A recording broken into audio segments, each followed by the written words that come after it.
Halo kawan pajak, kembali lagi dengan saya Sabrina di podcast KPP Pratama Jakarta Kebonjeruk 2. Pada kesempatan kali ini kita akan bahas salah satu aturan yang sedang sangat dibicarakan oleh banyak masyarakat Indonesia. Untuk aturan tersebut sendiri ada yang bisa tebak? Aturan tersebut adalah PP nomor 20 tahun 2026, yang mana aturan ini adalah terkait dengan perubahan PP 55 tahun 2022. Nah, tapi saya tidak sendiri untuk membahas aturan ini. Saat ini saya bersama dengan Budiman.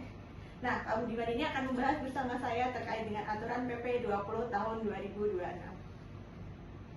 Kakak? Betul. Nah, di aturan ini sendiri sebenarnya kenapa sih sampai aturan PP 20 tahun 2026 ini harus terbit dan menggantikan aturan PP 55 tahun 2022. Baik. Jadi kawan-kawan pajak di sini sebagai yang telah diinformasikan sebelumnya, jadi PP 20 tahun 2026 ini menggantikan ketentuan atau merubah ketentuan PP sebelumnya, yaitu PP 55 tahun 2022. Khususnya untuk kawan-kawan yang merupakan pengusaha UMKM atau biasa kita sebut UMKM ya. Nah, di sini pemerintah menerbitkan PP pengganti ini untuk meneruskan atau memperpanjang jangka waktu PP 20 tahun 2026. Namun, poin-poin latar belakangnya yang pertama yaitu adalah tadi perpanjangan jangka waktu PPh final 0,5% bagi wajib pajak UMKM.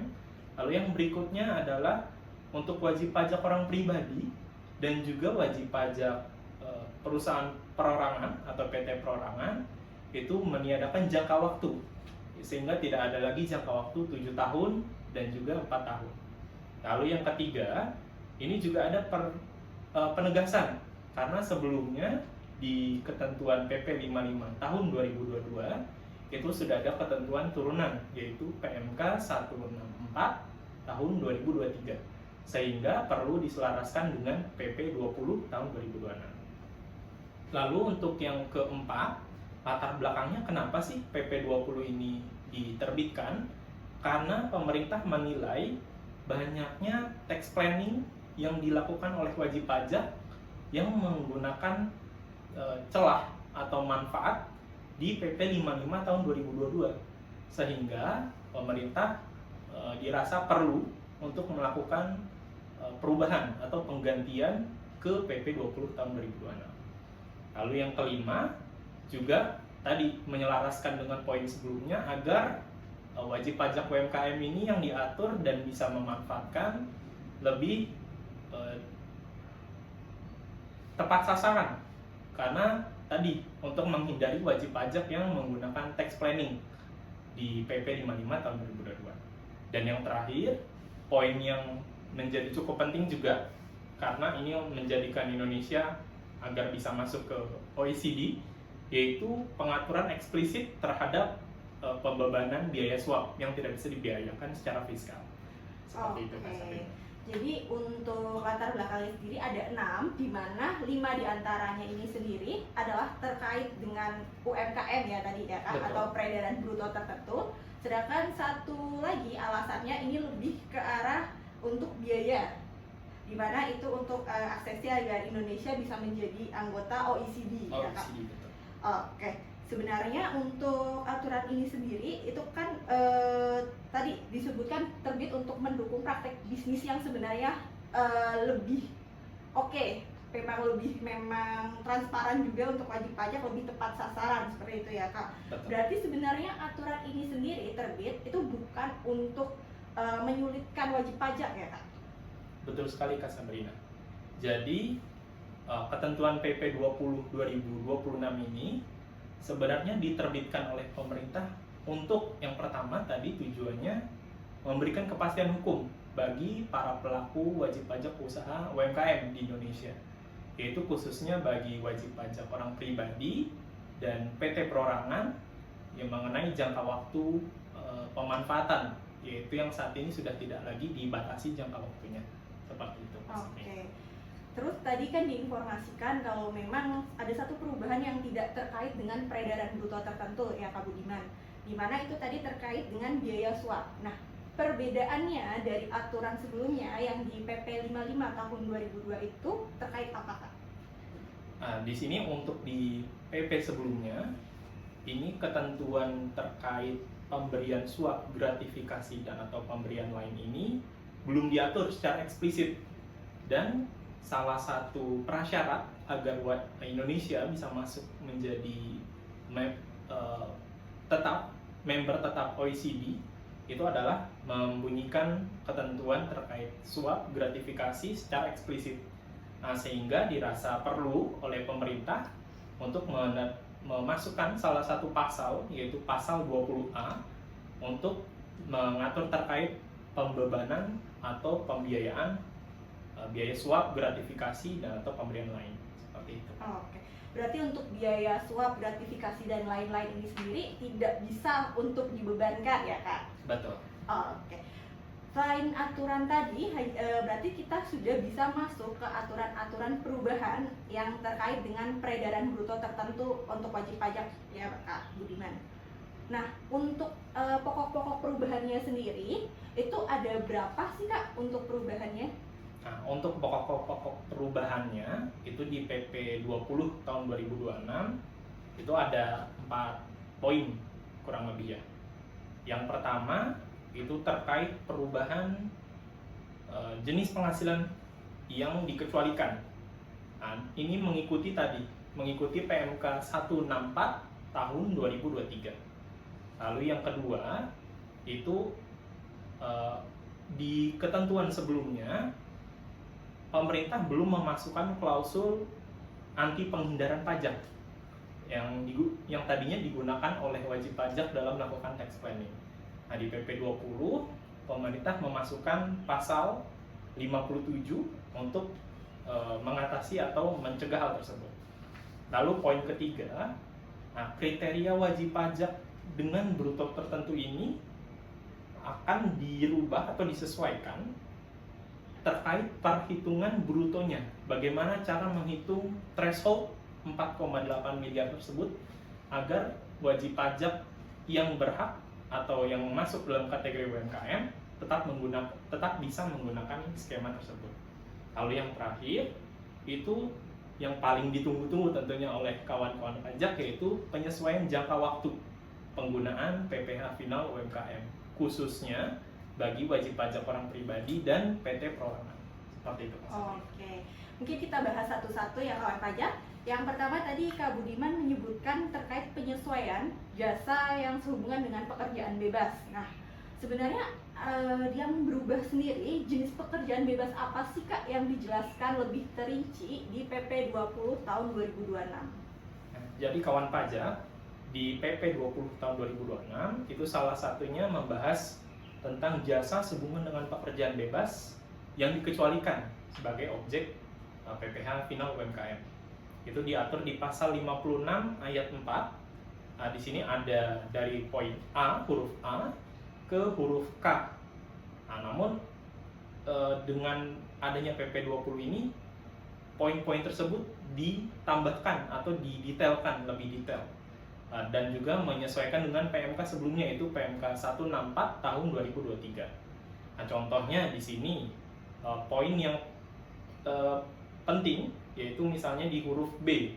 Di sebelumnya di PP 55 poin B hanya sampai dengan pemain drama dan penari.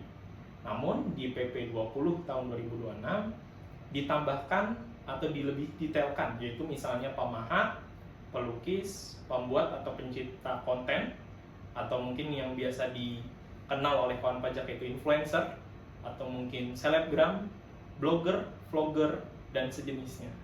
Nah, itu ditambahkan di PP 20 tahun 2026. Lalu di poin-poin yang lain itu ditambahkan frasa profesi sejenis lainnya. Seperti itu.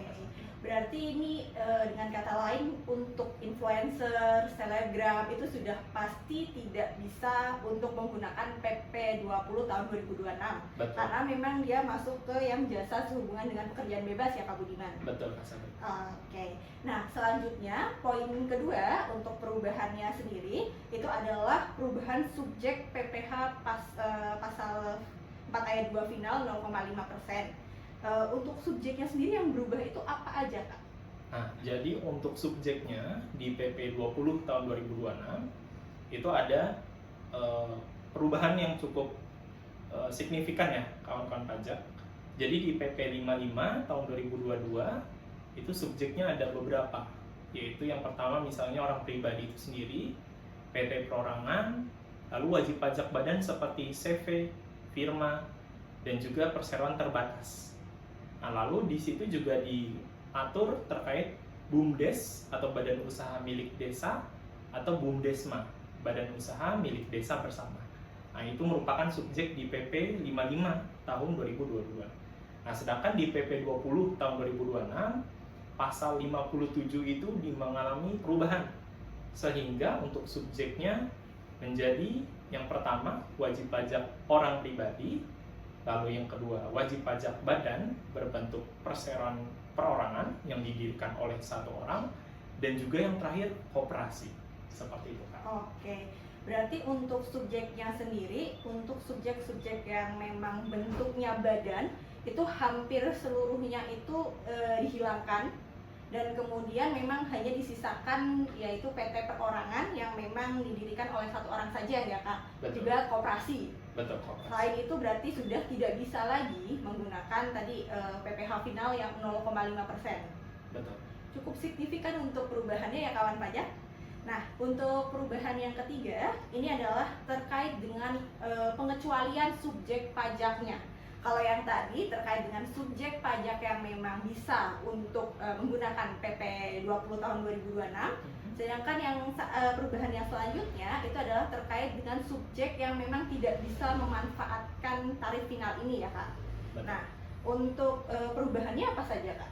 Ya, jadi salah satu yang menjadi materi atau perubahan di PP 20 itu adanya perubahan subjek atau dalam penentuan threshold 4,8 miliar.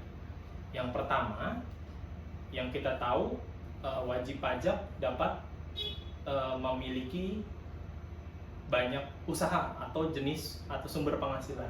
Misalnya wajib pajak orang pribadi memiliki usaha dan juga memiliki pekerjaan bebas, dan juga misalnya memiliki penanaman modal di PT perorangan seperti itu. Nah, untuk penentuan threshold 4,8 miliar itu berubah dari PP sebelumnya, ini PP 55. Di PP 20 penentuan thresholdnya adalah merupakan gabungan, yaitu dari omset usaha wajib pajak itu sendiri dan pekerjaan bebasnya serta PT perorangan yang dimilikinya. Nah, hal ini tentu menjadi concern teman-teman karena penentuan omset 4,8 miliar itu sendiri tidak lagi dilihat hanya dari omset usaha yang merupakan objek PPh final UMKM itu sendiri, namun harus dijumlahkan terlebih dahulu dengan omset usaha lainnya yang baik yang sifatnya final atau tidak final, lalu memiliki omset pekerjaan bebas misalnya seperti dokter, agen asuransi, pengacara, dan juga omset dari PT perorangan yang dimiliki oleh orang pribadi itu sendiri. Nah, lalu setelah itu juga ada pengecualian atau penentuan jangka waktu khusus bagi wajib pajak yang berbentuk koperasi. Nah, untuk wajib pajak koperasi ini diatur jangka waktu pemanfaatannya adalah 4 tahun pajak. Seperti itu Kak Sabrina. Oke. Nah, terus ada satu mungkin ya Kak Budiman, kalau mungkin PTOP-nya ini sendiri bentuknya ini atau yang usaha yang dilakukan ini sehubungan dengan pekerjaan bebas. Nah, itu kira-kira bisa tidak ya memanfaatkan untuk tarif PP 20 tahun 2026 ini sendiri? Ya, salah satu pengecualiannya lagi kawan pajak yaitu apabila orang pribadi membuat atau mendirikan PT atau perusahaan perseroan perorangan yang di mana PTOP tersebut memberikan jasa atau melakukan usaha yang kegiatannya sama atau persis dengan pekerjaan bebas orang pribadi itu sendiri. Nah, di sini PT perseorangan tersebut tidak dapat menggunakan PPh final UMKM seperti itu. Oke, berarti untuk perubahan ketiga ini contohnya, aku ini punya toko kelontong, tapi aku juga punya PTOP atas namaku. Berarti untuk penentuan apakah aku bisa atau tidaknya menggunakan tarif final PPh UMKM ini sendiri, itu berarti adalah jumlahnya. Betul. Oke, kawan pajak. Jadi diingat-ingat lagi ya, kalau itu adalah jumlah dari usahanya memang yang sendiri tadi, dan juga dengan PTOP yang memang atas nama satu orang tersebut. Betul. Oke. Kemudian kita akan lanjut ke pokok perubahan selanjutnya, yaitu yang keempat, terkait penentuan peredaran bruto untuk kriteria subjeknya. Nah, itu yang berubah terkait dengan apa tadi, Kak? Nah, jadi seperti yang disinggung sedikit sebelumnya, untuk penentuan threshold 4,8 miliar ada perubahan yang cukup signifikan kawan pajak dari PP 55 tahun 2022, yang mana sebelumnya hanya diatur 4,8 miliar melihat dari batasan usaha yang merupakan objek PPh final UMKM itu sendiri. Misalnya wajib pajak orang pribadi memiliki usaha dagang dan juga memiliki usaha jasa konstruksi, yang mana jasa konstruksi dikenakan PPh final. Nah, sedangkan untuk di PP 55 tahun 2022, threshold 4,8 hanya melihat dari usaha dagang itu sendiri, sehingga untuk omset jasa konstruksinya tidak dilihat lagi kawan pajak. Nah, hal ini berbeda di PP 20 tahun 2026, di mana di pasal 58 dijelaskan bahwa besaran peredaran bruto untuk menghitung subjek apakah itu masuk atau tidak, yaitu jumlah keseluruhan peredaran bruto atas penghasilan dari usaha, jasa sehubungan dengan pekerjaan bebas, baik yang bersifat final maupun tidak final, dan juga termasuk penghasilan dari luar negeri. Seperti itu Kak Sabrina. Oke, mungkin kita pakai contoh kali ya Kak Budiman, karena tadi kan diinformasikannya kalau dulu di PP 55 tahun 2022 itu kan hanya dari usaha saja. Betul. Jadi katakan tadi aku punya toko kelontong dan memang toko kelontong itu saja yang jadi objeknya. Berarti kan untuk 4,8-nya ini hanya dari toko kelontong saja. Betul. Nah, kalau semisal aku punya toko kelontong, kemudian aku juga memang mungkin bisa ada usaha konstruksi, kemudian ada juga mungkin penghasilan pekerjaan bebas sebagai mungkin perantara, kemudian ada juga untuk tadi kalau memang katakanlah untuk yang peredaran bruto untuk yang toko kelontong itu di 2M, kemudian untuk yang konstruksi sendiri itu di 1M, dan yang terkait dengan pekerjaan bebas perantara tadi itu 1,5M. Nah, perbedaan untuk yang di PP 55 dan juga PP 20 untuk menghitungnya itu gimana?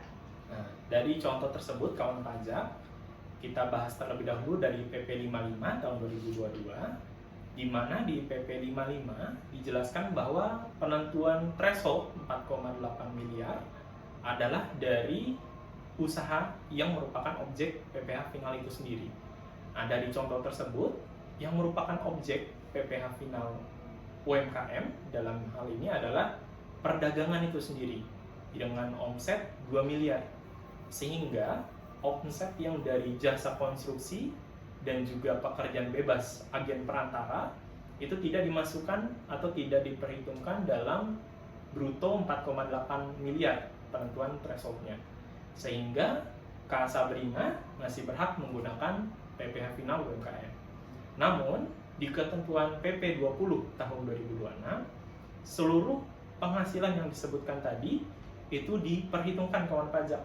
Penghasilan dari usaha dagang tadi 2 miliar, lalu ada jasa konstruksi sebesar 1 miliar, Dan yang terakhir ada pekerjaan bebas yaitu agen perantara sebesar 1,5 miliar. Total omsetnya adalah 4,5 miliar. Nah, hal ini masih di bawah threshold 4,8 miliar. Sehingga Kak Sabrina tetap bisa menggunakan PPh final UMKM. Oke, hanya saja bedanya kalau dulu thresholdnya itu kan jadi aku peredaran brutonya adalah 2 miliar. Betul. Sedangkan untuk yang PP 20 tahun 2026 thresholdku atau batasanku sudah ke 4,5 miliar ya. Betul. Oke. Mungkin kita ubah sedikit Kak, di mana kita ubah sedikit mungkin di bagian terkait dengan tadi untuk konstruksinya. Untuk konstruksinya kita coba ubah di 2,5 M. Nah, perbedaannya sendiri untuk yang PP 55 dan juga PP 20 itu gimana? Nah, di contoh yang berikut ini, kawan pajak, perubahannya hanya di jasa konstruksi ya. Nah, tapi kalau dilihat di ketentuan lama, thresholdnya tidak mengalami perubahan karena omsetnya sendiri dilihat hanya dari usaha perdagangan, yaitu 2 miliar. Walaupun jasa konstruksinya mengalami kenaikan di angka 2,5 miliar. Namun, kawan pajak di PP 20 tahun 2026, kenaikan omset di jasa konstruksi tersebut menyebabkan perubahan skema PPh yang dapat digunakan oleh wajib pajak. Kalau dilihat, omset totalnya adalah 2 miliar ditambah 2,5 miliar ditambah 1,5 miliar, sehingga totalnya adalah 6 miliar, yang mana 6 miliar lebih besar dari 4,8 miliar. Nah, artinya wajib pajak tersebut ini tidak bisa lagi menggunakan PPh final UMKM karena sudah melewati thresholdnya. Oke, berarti untuk usaha terkait dengan toko kelontongnya tadi, walaupun ternyata omsetnya masih sama di 2F, tapi karena gabungan dari penghasilan lainnya, itu menjadi 6M threshold batasannya, di mana akhirnya untuk yang toko kelontong tadi sudah tidak bisa untuk menggunakan tarif PPh UMKM ya Kak? Betul Kak. Oke. Nah, kemudian kita ke bagian terakhir untuk perubahannya sendiri. Ini terkait penghapusan jangka waktu tertentu bagi wajib pajak orang pribadi dan PTOP. Nah, perubahannya ini bagaimana Kak jangka waktunya? Nah, kawan pajak, ini salah satu poin yang mungkin ditunggu-tunggu nih oleh kawan pajak. Nah, bagi wajib pajak orang pribadi di PP sebelumnya itu PP 55 hanya diberikan jangka waktu 7 tahun pajak sejak wajib pajak terdaftar. Sedangkan untuk wajib pajak PT atau perseroan perorangan itu hanya diberikan waktu 4 tahun pajak sejak terdaftar. Nah, sedangkan di PP baru ketentuan pasal 59 ini dihapus kawan pajak, sehingga implikasinya adalah wajib pajak orang pribadi dan wajib pajak perseroan perorangan itu tidak lagi dibatasi oleh jangka waktu 7 dan 4 tahun pajak tersebut. Nah, untuk ketentuan tersebut ini harus dicek lagi ya kawan pajak ya, karena untuk jangka waktu yang disebutkan di PP 20 ini walaupun tidak terbatas, namun kawan pajak tetap harus memperhatikan apakah tiap tahunnya kawan pajak masih merupakan subjek PPh final UMKM berdasarkan PP 20, karena batasan threshold sebelumnya itu menentukan apakah kawan pajak bisa melanjutkan menggunakan skema final atau tidak. Oke. Nah, kalau tadi diingat lagi terkait dengan subjeknya nih Kak, kan ada selain orang pribadi dan PTOP atau perseroan perorangan, itu kan juga ada untuk koperasi. Koperasi, betul. Nah, untuk koperasi tadi kan kayaknya belum disebutkan nih Kak. Untuk koperasi sendiri apakah berarti masih ada batas waktunya? Nah, untuk koperasi sendiri kawan pajak di PP 20 ini disebutkan khusus ya.